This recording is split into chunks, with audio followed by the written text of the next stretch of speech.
before I introduce our next speaker, I want to give you a little bit of a background about Saudi Arabia and UNESCO World Heritage Sites.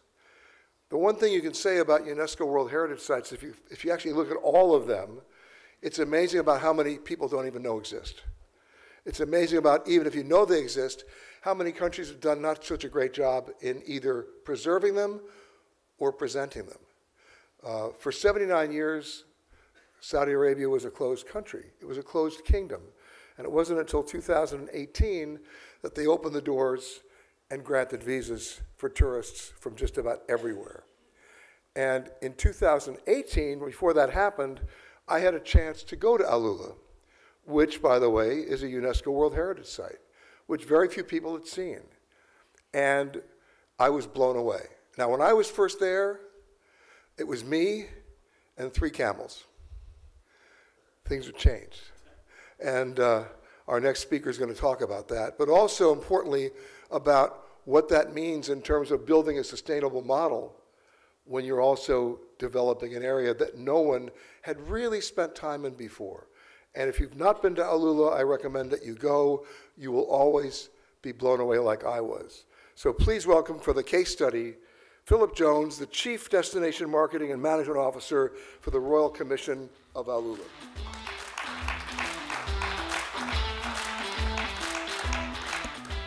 Thank you, Peter, and good morning to everyone, and hello everyone out in the streaming world.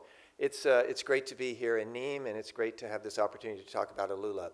You know, as Peter mentioned, AlUla is an unknown destination, and I think when I was first approached about coming to AlUla, I thought it was in Hawaii, and then I realized that they flew me over to Saudi Arabia and told me, come take a look at this amazing place that I've been in the industry for 30 years, never knew it existed. And so to put it in perspective, I want you to watch a short video.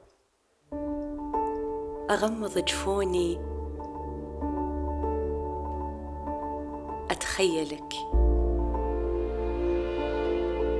وبزمان اللحظة تحيا شجوني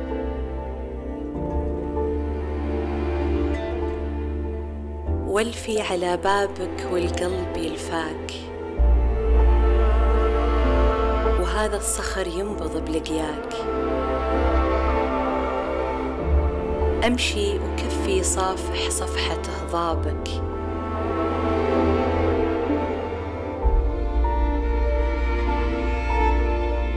وحبات الرمل تهمس تعال هلابك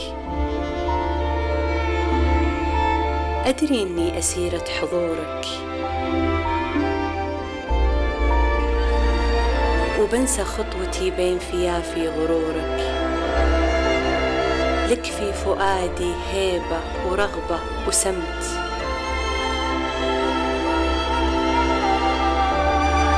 بلحظة أتخيلك وأغمض جفوني عيون القلب هي اللي تشوفك مو عيوني لأنك مكان يهدينا رحلة لأعظم تحفة عرفها الزمن. So we call AlUla the world's masterpiece, and we also say it's truly a journey through time because it's been around for the last 7,000 years of continuous civilizations dating back to the Lahians and the Dadanites all the way up to modern day. But it's located about 1,000 kilometers from Riyadh, so it's in the northwestern corner of Saudi Arabia. The population is 45,000 people in an area the size of Belgium, so it's very sparsely populated, and primarily it had been date farmers. There are 1 million date farms in AlUla. Our goal is to try and go from this year about 120, 130,000 visitors to 1.2 million visitors by the time we finished with the development of phase 1 over the next 5 to 7 years. And our goal also is to make sure that we diversify the visitor stream so they're coming from not only Saudi Arabia, but throughout the region and frankly globally as well. So one of the things that we wanted to do is really learn from the mistakes of other destinations and build a destination from the ground up. We're calling it our tourism ecosystem, with a commitment to sustainability, with a commitment to preserving and protecting these amazing assets we have. Like I say, they've been around for 7,000 years. We need to keep them around for another 7,000 years. So we're following all of the sustainability models. We actually launched our commitment to sustainability in Paris 3 years ago, and everything we do blends into the environment. It doesn't take away from the natural beauty of the area, so no big tall building or skyscrapers. Everything reflects the beauty of the region. So we're also focused on quality over quantity. AlUla will never be a mass tourism destination. Like I said, maybe we'll get 1.2 million visitors. We're at 600 hotel rooms now. We had just opened Banyan Tree last week. We opened Habitas last December. Both are hotels that are very committed to sustainability and to being environmentally friendly. Our 4 pillars, though, are heritage, arts and culture, nature, and adventure. And we're really focusing on making sure the experience is natural and sustainable.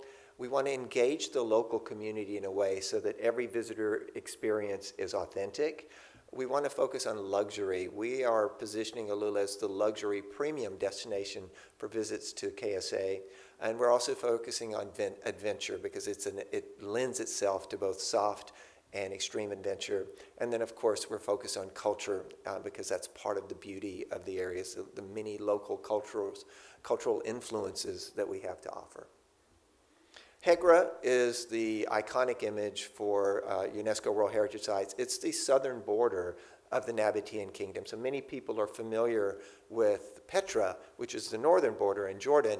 Hegra is the southern border of the Nabatean Kingdom. But we also have Dedan, which is the site dedicated to the Dadanites, and the Jabal Ikma, which is early carvings into rocks, a library. We have Old Town that's been completely restored, and now we're opening Al Jadida district in November, so in a couple of weeks.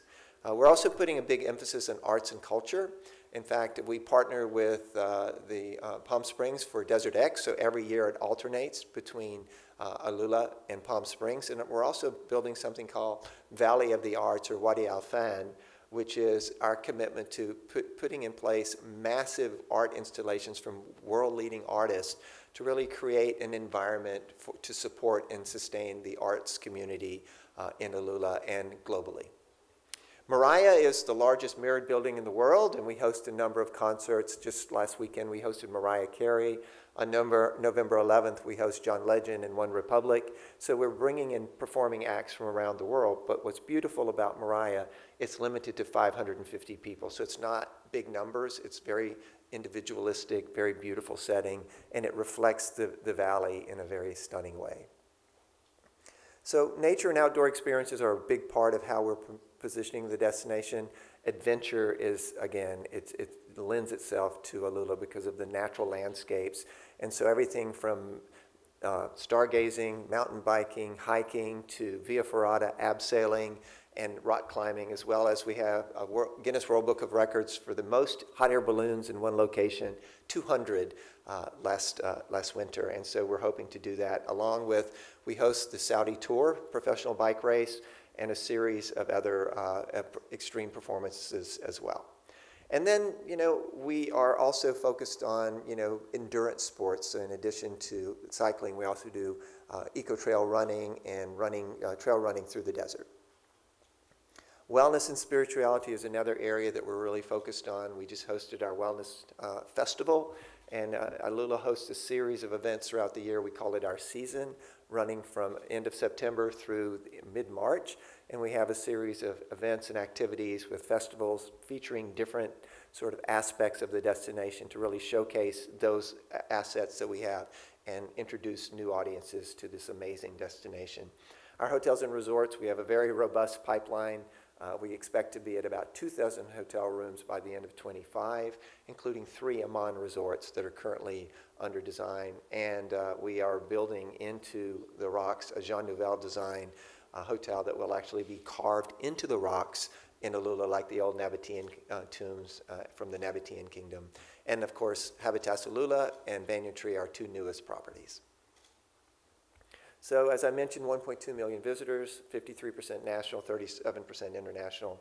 And then our goal is to spend roughly $32 billion or euros to build this amazing destination from the ground up. And our hope is to create 38,000 jobs in the process. So in conclusion, we're focusing on sustainability, one, because it's the right thing to do. Two, because there's untapped tourism potential in Saudi Arabia, but also specifically in AlUla. The destination, is stunning. Every time someone comes to AlUla and visits it, I have yet to meet someone who goes, it was okay. Everyone goes, oh my gosh, this is one of the most amazing destinations I've ever had the pleasure of visiting. And so we want to have that awe-inspiring sort of experience for our visitors. And we want to also make sure that, we partner with the best brands, and both be they hotels, restaurants, other visitor assets, to make sure that the experience is best in class. And like I say, it's the right thing to do. So with that, thank you very much, and I look forward to chatting with Peter.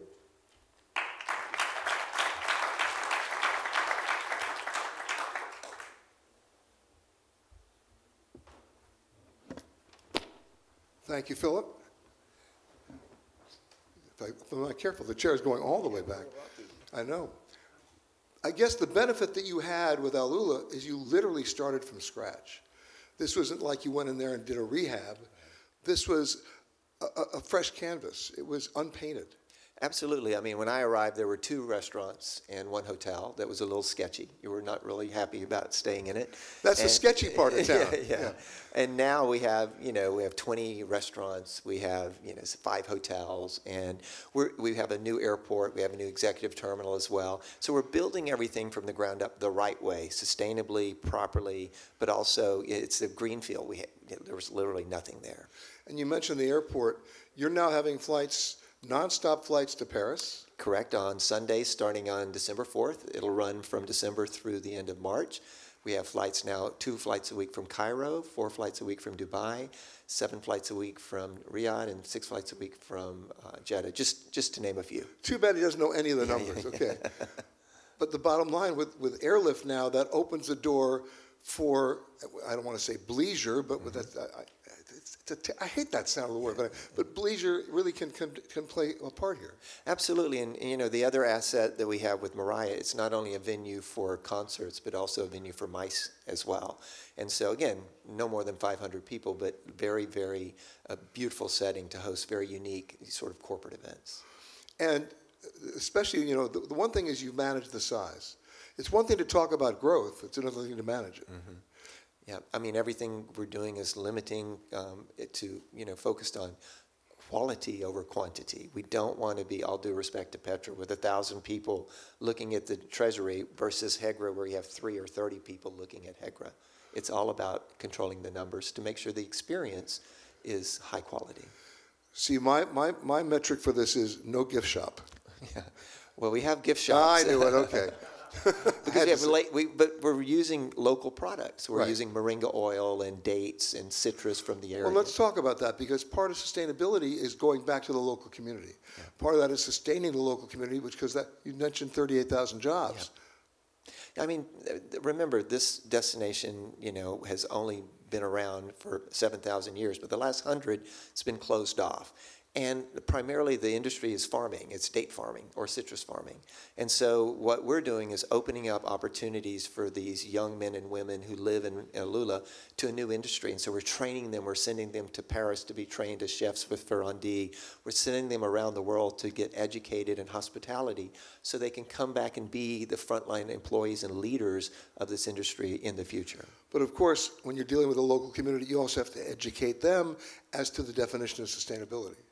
I mean, that's a big part of what we're doing. We have a whole program to really educate the local community and make them understand that it's not okay to drive down the road and throw trash out your car. So it's an educational process, because up until this point, it was basically an untouched area. Even people in Saudi Arabia would not visit AlUla because they didn't even know it existed, really. And so there was no easy way to get there. No easy way to get there. Now we have major highways and, of course, airlift as well. And so the people of Saudi Arabia are discovering it, as well as the people from around the globe. All right, elephant in the room. We have one right there, water. How do you deal with that now? So what makes AlUla unique is it's always been a sort of a stop from the incense route because it's got an ample water source. That's why it's an oasis, right? That's why there are 1 million date palms there. So what we have to do is make sure that the ample water supply stays ample. And so we're putting in place conservation methods for farming because in the past the farmers would just water everything, and now they're being taught the sustainable ways for agricultural practices as well. Because, of course, the example we have in the United States right now is Lake Mead, and it's not pretty. Right. I mean, the water source is expected to be ample through 2050 in AlUla, but if we don't preserve and make sure we conserve, it could run out sooner. So they're being very, very, I think, very diligent in putting in place practices to ensure that. Any plans for desalination? Absolutely. Desalination is a big part of the plans, not only for AlUla, but throughout Saudi Arabia. And of course, it goes without saying, solar.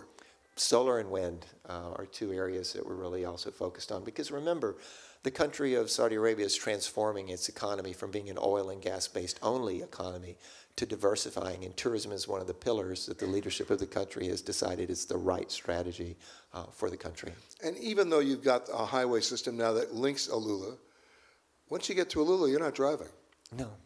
Yeah, it's one of these areas that, I mean, there's 16 kilometers between Old Town and Hegra, and we're putting in place a new tram system that Thales, the French company, is building for us with hop-on, hop-off stops so people can get on and get off. And again, very sustainable, and to support the environment and to make sure that we make all of the sites accessible, but in a way that doesn't detract from preserving and protecting them. Having said all that, because this is a brave new world for you as well, Indeed. having come from Dallas, Yes. What's your biggest challenge?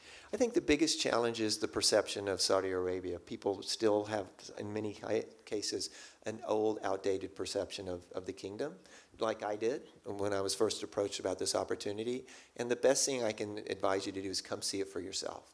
Because when you get there and you see the lovely, warm, friendly, generous hospitality, you see the amazing sort of natural landscapes and all the historical and archaeological sites, it's just one of those places that is very special. And so what we have to do is make sure we invite the world to come and experience it and do so in a way that's I think, responsible and sustainable. Well, you said the word responsible because from a responsible travel and tourism perspective, this is an unbelievable opportunity when you consider the fact that this was a closed kingdom for 79 years. Correct, and it's just opened up in the last 3 or 4 years. And what is exciting for us is people are discovering it, and they're falling in love with it. And so one of the things we have to do is make sure that we make it available to people, but also make sure that they understand what a special place it is. All right, second elephant in the room question, otherwise known as development. Please tell me you're not doing big condominium developments. None. Every hotel development fits into the natural environment, all low impact, low rise, so you don't take away from the natural beauty of the area. So nothing we build will stand out. It has to fit into the natural environment. And part two, employee housing. Employee housing, that's a big piece of what we have to do because a lot of the employees that we're bringing in are coming in from outside because we don't have the properly trained employees. We're working on a hospitality college and training programs, but a lot of the employees we're bringing in are from Philippines and elsewhere, and so we have to have safe employee housing, and so we have 2 campuses where we have the employee housing, and so that will obviously the number of employees will decrease from outside as we train up locals for the jobs in Saudi. So you're building up a training infrastructure. Absolutely, it's important. We have to have those frontline employees because when a visitor comes, all due respect to our friends from the Philippines, they don't necessarily want to engage with a Filipino waiter or waitress or room attendant. They want to engage with locals so they can ask questions and feel like they're having an authentic visitor experience. And then you have to train them too. And they do, yeah. English? English is a big part of most of the employees we have speak English, and they're bilingual. That's the primary language. Now we're also training up certain tour guides in French, Italian, German, and other languages, but the primary language spoken is English. Last question about airlift. You got flights going, but they're regional carriers, right? No U.S. carriers yet. No, but we're adding. We're trying to add all of the alliances. So we have One World starting service to AlUla through Amman, Jordan on Royal Jordanian in January. We have Emirates/Star Alliance through Dubai. We have flying out of Cairo, which is again Star Alliance, and then Saudi is part of SkyTeam. So we have all the alliances covered and all. So you can do a one-stop to AlUla direct, either through Dubai, through Amman, or through Cairo. And relatively speaking, in terms of airline route expansion, that's almost inconceivable that it happened that fast. Well, we've worked very hard, and we're doing a little monetary support to encourage the... Little monetary support. Yeah. Always helpful. Phillip Jones from AlUla, please thank him. Thank you very much.